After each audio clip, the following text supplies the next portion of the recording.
El 11 de septiembre de 2001, Ron DiFrancesco pensó que iba a morir. Atrapado en la torre sur del World Trade Center, primero siguió otras escaleras arriba para escapar del humo y las llamas. Luego decidió dar la vuelta y bajar, pero se encontró con que un muro de fuego le bloqueaba el camino. DiFrancesco estaba atrapado. De repente, escuchó una voz en la oscuridad que lo animaba a levantarse y caminar entre las llamas. Aunque no lo sabía, DiFrancesco había comenzado a experimentar el síndrome del tercer hombre. Siguiendo esa voz, DiFrancesco logró salir del edificio. De hecho, fue la última persona que logró salir con vida de la Torre Sur antes de que se derrumbara. Y está lejos de ser la única persona que ha dicho haber oído una voz o sentido una presencia en momentos de gran peligro. Este fenómeno, llamado el síndrome del tercer hombre, lo han experimentado algunas personas en lo alto de las montañas, en las profundidades de cuevas submarinas y en travesías cuyos elementos del clima son peligrosos. Todos tienen en común una cosa: ocurren en momentos de desesperación, de soledad extrema, en los que la proximidad de la muerte es casi segura. Muchos tienen que ver con el alpinismo, pero también con naufragios o travesías en desiertos cálidos o territorios helados. En el momento en el que parece que todo está perdido, aparece ese tercer hombre, que puede ser callado y distante, pero que en otras ocasiones es más cercano. Todos describen una experiencia similar, una voz o presencia que los mantiene tranquilos y los conduce a un lugar seguro. Curiosamente, esta presencia a menudo la han sentido varias personas a la vez. ¿Qué es entonces? Nadie lo sabe con certeza. John Geiger, que escribió sobre el síndrome del tercer hombre en su libro de 2008, El factor del tercer hombre, cómo sobrevivir a lo imposible, señaló que la gente ha encontrado explicaciones espirituales y religiosas para el síndrome del tercer hombre. Pero también señaló que es posible que el fenómeno sea algún tipo de reacción química, como la adrenalina desencadenada por el peligro. Sea como fuere, el fenómeno del tercer hombre ha sido experimentado por muchas personas que han estado en situaciones difíciles y que vivieron para contarlo. Aunque probablemente el llamado síndrome del tercer hombre se ha dado desde los inicios de la humanidad, el primer caso extensamente documentado que existe y al que tal vez deba su nombre es el ocurrido en 1916 y que tiene al explorador Ernest Shackleton y a dos de sus compañeros como protagonistas. En mayo de ese año, el explorador antártico Ernest Shackleton se embarcó en una misión aparentemente imposible. Tras perder su barco en el hielo y dejar a la mayor parte de su tripulación en la isla Elefante, él y otros dos partieron en busca de ayuda en una estación ballenera en Stromness. Shackleton confesó más tarde que sintió que había una cuarta persona que los guió durante la ardua travesía por las montañas. Sé que durante esa larga y agotadora marcha de 36 horas por las montañas y glaciares, a menudo me pareció que éramos 4, no 3, escribió en su libro. Y no fue el único que experimentó el síndrome del tercer hombre durante esta peligrosa travesía. Sus compañeros Tom Green y Frank Worsley también sintieron la presencia de un cuarto que los acompañó durante el viaje. Aunque Green no plasmó sus pensamientos en papel, supuestamente estuvo de acuerdo con la sensación. Worsley escribió en cambio: hubo una cosa en nuestra travesía de Georgia del Sur, una cosa que no he podido explicar. Siempre que repasaba los incidentes de esa marcha, tenía la sensación subconsciente de que éramos 4 en lugar de 3. La experiencia de estos 3 inspiró más tarde al poeta T.S. Eliot, quien dedicó parte de su poema La Tierra Baldía al fenómeno del tercer hombre, escribiendo: ¿quién es el tercero que camina siempre a tu lado? Cuando cuento, solo estamos tú y yo juntos, pero cuando miro hacia el camino blanco, siempre hay otro caminando a tu lado, deslizándose envuelto en su manto marrón, encapuchado. No sé si es un hombre o una mujer, pero ¿quién es ese que está al otro lado de ti?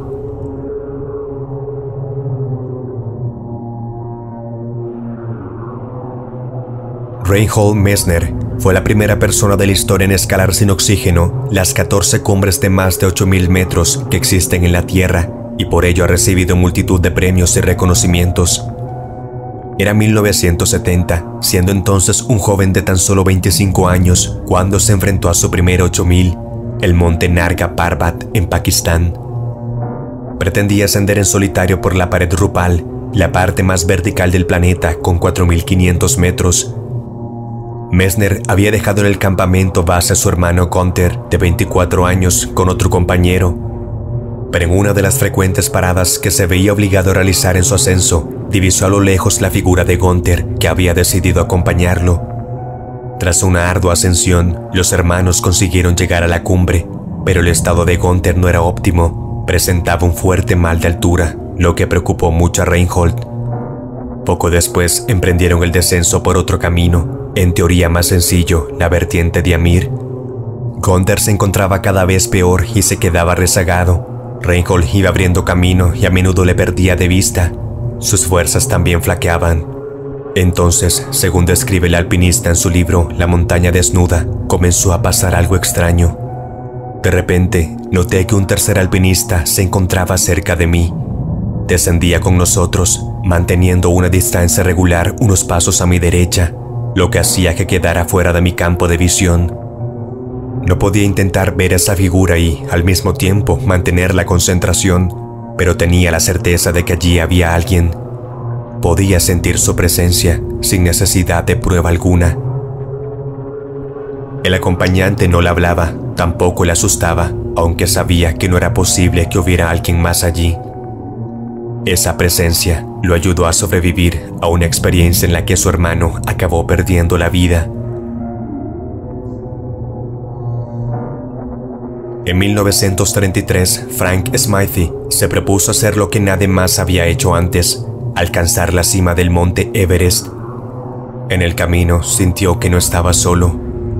Smythe no tenía la intención de escalar la montaña solo. Había iniciado la expedición con varios otros, pero a medida que los duros elementos de la montaña azotaban al grupo, la expedición de Smythe retrocedió.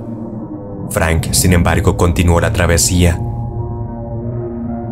A medida que ascendía a la cumbre, el alpinista inglés empezó a experimentar el síndrome del tercer hombre. Sintió una presencia tan fuerte que en un momento dado incluso se giró para ofrecerle un refrigerio a su compañero, que por supuesto no estaba allí. Smythe no logró alcanzar la cumbre, pero sobrevivió a su intento. Más tarde describió el extraño fenómeno que experimentó. Durante todo el tiempo que estuve escalando solo, tuve una fuerte sensación de que me acompañaba una segunda persona. La sensación era tan fuerte que eliminó por completo toda la soledad que de otro modo podría haber sentido.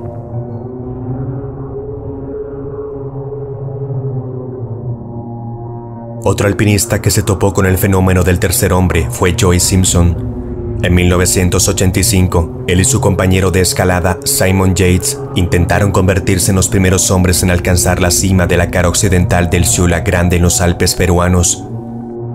Aunque lograron llegar a la cima con éxito, su difícil descenso resultó casi fatal para Simpson. Mientras los dos hombres descendían, Simpson cayó y se rompió una pierna. Aunque Yates intentó ayudarlo, no pudo hacerlo y, finalmente, cortó la cuerda que los mantenía unidos para evitar caerse de la montaña. Simpson, solo y gravemente herido, se enfrentaba a una muerte casi segura. Pero entonces empezó a oír una voz poderosa. La voz era clara, nítida y autoritaria. Siempre tenía razón y yo la escuchaba cuando hablaba y actuaba según sus decisiones, escribió después. Tenía que llegar al glaciar. La voz me decía exactamente cómo hacerlo y yo obedecía. No parecía preocuparme que me estuviera moviendo como un caracol. Mientras obedeciera la voz, todo estaría bien. Milagrosamente, Simpson logró arrastrarse hasta encontrarse con Yates y su ayudante de campamento. 11 días después de su primera caída, fue llevado al hospital. Gracias al síndrome del tercer hombre, Simpson había sobrevivido al imposible.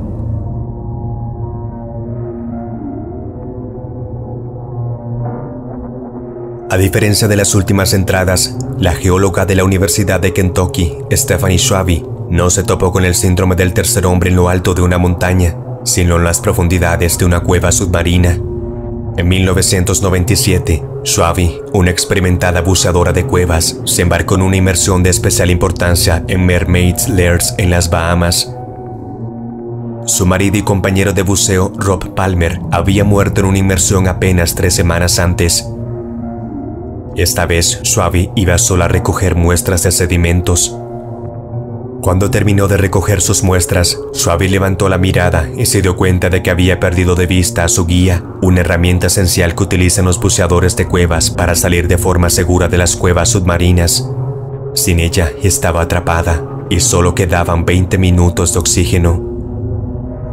Enojada, asustada y abrumada por el dolor, Schwabi de repente se sintió sonrojada y todo a su alrededor pareció volverse más brillante. En ese instante, Schwabi sintió que otra persona estaba con ella en la cueva y sintió como si fuera su marido Rob. Según Stephanie, le dijo algo que había dicho a menudo cuando estaba vivo. Recuerda, cree que puedes, cree que no puedes, de cualquier manera tendrás razón. Apenas quedaban unos minutos de aire, Schwabi miró hacia arriba y vio la guía. Con eso, la presencia en la cueva desapareció y Stephanie Schwabi pudo salir. Pero está convencida de que el fenómeno del tercer hombre que experimentó fue Rob y que éste le salvó la vida.